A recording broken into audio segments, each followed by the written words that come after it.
कर रही है आप लोग। भैया तो आइए आपको बिल्कुल शांत बैठो। जो है वो चीज बताते हैं कि ये जो कथा चल रही है बुद्ध कथा, तो मैं इस बुद्ध कथा को एक बोधि कथा से शुरू करता हूँ। जैसे लोग जब कार्यक्रम होता है उसके पहले, कहीं भी कार्यक्रम हो, आज के समय में हम देखते हैं कि बहकाने वाले लोग बहुत मिलते हैं कि वो कार्यक्रम अच्छा नहीं है, वो कार्यक्रम नहीं करना चाहिए, वहाँ नहीं जाना चाहिए, वहाँ देवी देवताओं की बुराई होती है, वहाँ जातिवाद की बात होती है, वहाँ जो है भगवानों को नहीं माना जाता, भगवानों को छोड़ने की बात होती है, वहाँ धर्म नहीं अधर्म सिखाया जाता है। इस बात पर चर्चा है। एक बात की एक उदाहरण जो है, एक बात का उदाहरण आपको देते हैं जो हमारे जीवन काल में घटी। मेरा प्रोग्राम था मध्य प्रदेश जिले में, कवि सम्मेलन का कार्यक्रम था। आज से लगभग 11-12 वर्ष पहले लगभग 10,000 की संख्या में लोग बैठे थे। एक सांसद महोदय जी थे, उनका हम नाम नहीं लेना चाहेंगे, वो बहुत ही मनुवादी विचारधारा के थे। उन्होंने जो है अपनी जीत की खुशी में कवि सम्मेलन करवाया। उस कवि सम्मेलन में हमें भी इनवाइट किया गया, हमें भी निमंत्रण मिला, हम भी गए।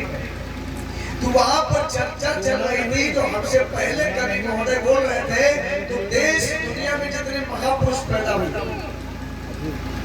तो जब उनका वक्तव्य समाप्त हुआ तो उन्होंने क्या कहा, लास्ट में ये खत्म किया ये कह करके कि ये धरा बुद्ध और महावीर की है, इस धरा को बुद्ध और महावीर की तरह सजाना और संवारना, उनके विचारों को हमेशा अमर रखना। ये बात कह करके उन्होंने अपनी वाणी को खत्म किया। उसके बाद ही हमारा नंबर लगा, तो हमें मौका मिल गया। कार्यक्रम तो कुछ और था, लेकिन जब बुद्ध और महावीर से रूपरेखा बना करके वो गए थे, जो ही हमने माइक पकड़ी तो बुद्ध से ही हमने शुरू कर दिया। हमने कहा तथागत बुद्ध, जो हमारे लिए कवि महोदय बता रहे थे कि ये धरा, ये धरती बुद्ध और महावीर की है। अगर ये महावीर और तथागत बुद्ध न होते तो हो सकता है भारत की विदेशों में पहचान नहीं होती। माताओं बहनों, ये देश जो हमारा है, इस देश की पहचान अगर विश्व में होती है तो बुद्ध से होती है, सम्राट अशोक से होती है। इस भारत के वर्तमान प्रधानमंत्री जब अमेरिका, चीन, जापान, थाईलैंड जाते हैं तो वहां पर ये नहीं कहते हैं मैं मथुरा और अयोध्या की धरती से आया हूँ, मैं राम और कृष्ण की धरती से आया हूँ। जब वो विदेशों को जाते हैं तो वो यही कहते हैं कि मैं बुद्ध और अशोक की धरती से आया हूँ, तब लोग पहचान पाते हैं कि भारतवर्ष से आए हैं। प्रधानमंत्री नरेंद्र मोदी जब विदेश जाते तो क्या कहते हैं, मैं कहाँ से आया हूँ, मैं बुद्ध और अशोक की धरती से आया हूँ। उन्हें लाखों का नहीं अरबों का, करोड़ों का फंड मिलता है, दान मिलता है कि आप उस धरती से आए हैं जहाँ बुद्ध का जन्म हुआ, जाओ और उस बुद्ध की धरती को और विकसित करो। मोदी जी वहां से डॉलर लेकर के आते हैं और यहाँ जो ही हवाई जहाज से पैर नीचे उतरता बुद्ध को बिल्कुल भूल जाते हैं। ये क्यों भूल जाते हैं? क्योंकि ये हम लोगों की कमी है, क्योंकि कोई उनके ऊपर उंगली उठाने वाला नहीं है। तो वहां पर जो हम कवि सम्मेलन में गए तो हमने जो ही शुरू किया कि ये बुद्ध की धरती है और बुद्ध के जो शीलों पर चलता है उसका जीवन में कहीं पर भी अमंगल नहीं हो सकता, कहीं पर कोई नुकसान नहीं हो सकता। और भारतवर्ष में रहने वाला कोई भी ऐसा बच्चा नहीं है, कोई भी ऐसी बिरादरी नहीं है, कोई भी ऐसा मजहब का व्यक्ति नहीं है जो बुद्ध के 5 शीलों का पालन न करता है। और जो बुद्ध के शीलों का पालन नहीं करेगा उसको सजा मिलेगी। और हमने ये भी पूछा, वहां 10,000 की संख्या में लोग बैठे थे।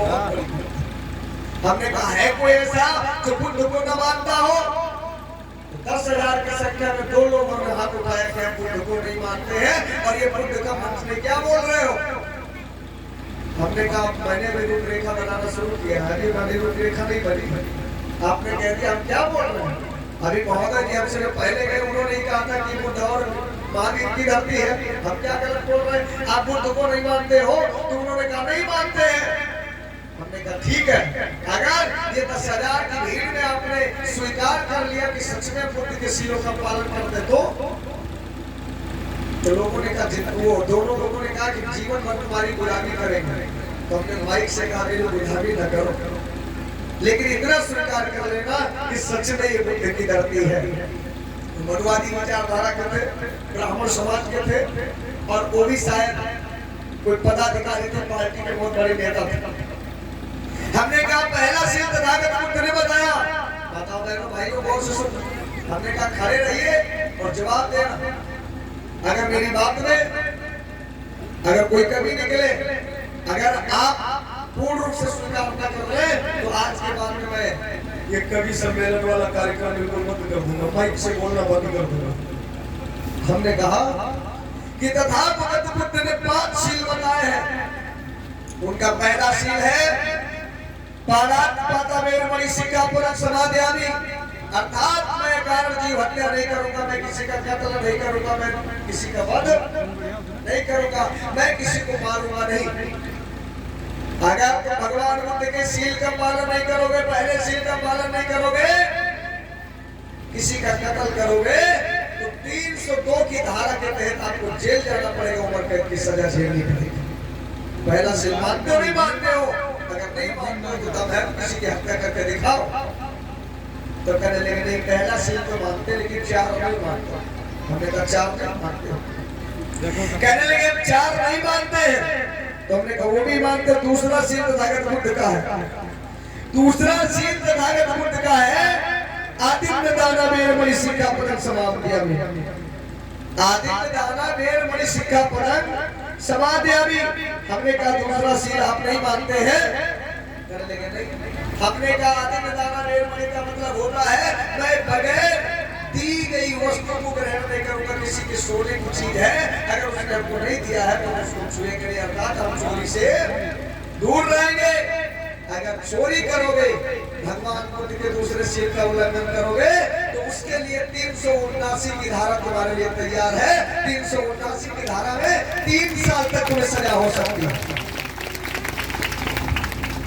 तो कहने लगे दूसरा शील मानने के लिए तैयार है, चोरी तो नहीं कर सकते। हमने कहा तीसरा शील शास्त्र बुद्ध ने बताया, दूसरा शील शास्त्र बुद्ध ने बताया वो मानते हो, और तीसरा शील उन्होंने बताया है कामेष्वमिच्छाचारा वेरमणि सिक्खापदं समादयामि। कामाचार व्यभिचार दुराचार से दूर रहेंगे, किसी भी बहन बेटी को बुरी नजर से नहीं देखेंगे, अर्थात बलात्कार रेप व्यभिचार इन चीजों से दूर रहेंगे।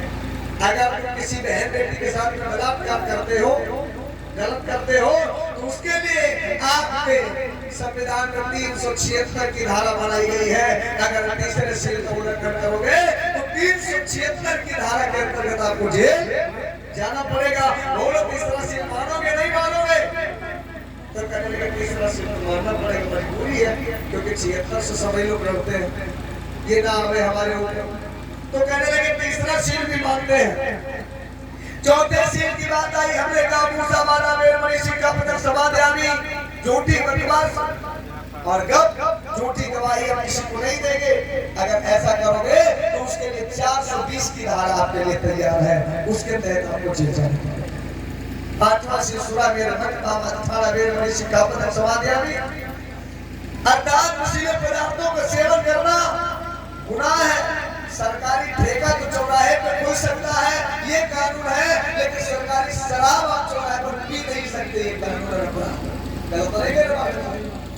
सरकारी ठेका तो खुल सकता है चौराहे पे, ये अधिकार है, इसका रजिस्ट्रेशन हो सकता है, लेकिन सरकारी दारू सरकारी ठेका से लिया तो चौराहे पे पी नहीं सकते। इसके लिए दंडनीय अपराध है, उसके तहत आपको जेल जाना पड़ेगा। ये भी बात करने का 5 शील मान रहे हो, आप बताइए बुद्धिस्ट हो या नहीं हो? हाथ जोड़ लिया कि अब तक मैंने सोचा ही नहीं था। दोनों लोगों ने कहा कि आज से मैं जानता हूँ कि मैं नहीं, इस भारत का ऐसा कोई बच्चा नहीं है जो बुद्ध को न मानता हो। जो बुद्ध को नहीं मानेगा वो जेल जाएगा, जो बुद्ध की बातों को नहीं मानेगा वो कहाँ जाएगा? जेल जाएगा। क्योंकि बुद्ध के जो शील है, उन शीलों को बाबा साहब डॉक्टर भीमराव अम्बेडकर ने कानून में इस प्रकार से पिरो दिया है, ऐसी धाराएं लागू की है कि जो भगवान बुद्ध के शीलों का उल्लंघन करे उसको जेल जाना पड़ेगा। तो ऐसे है तथागत बुद्ध के सीन। बोले भगवान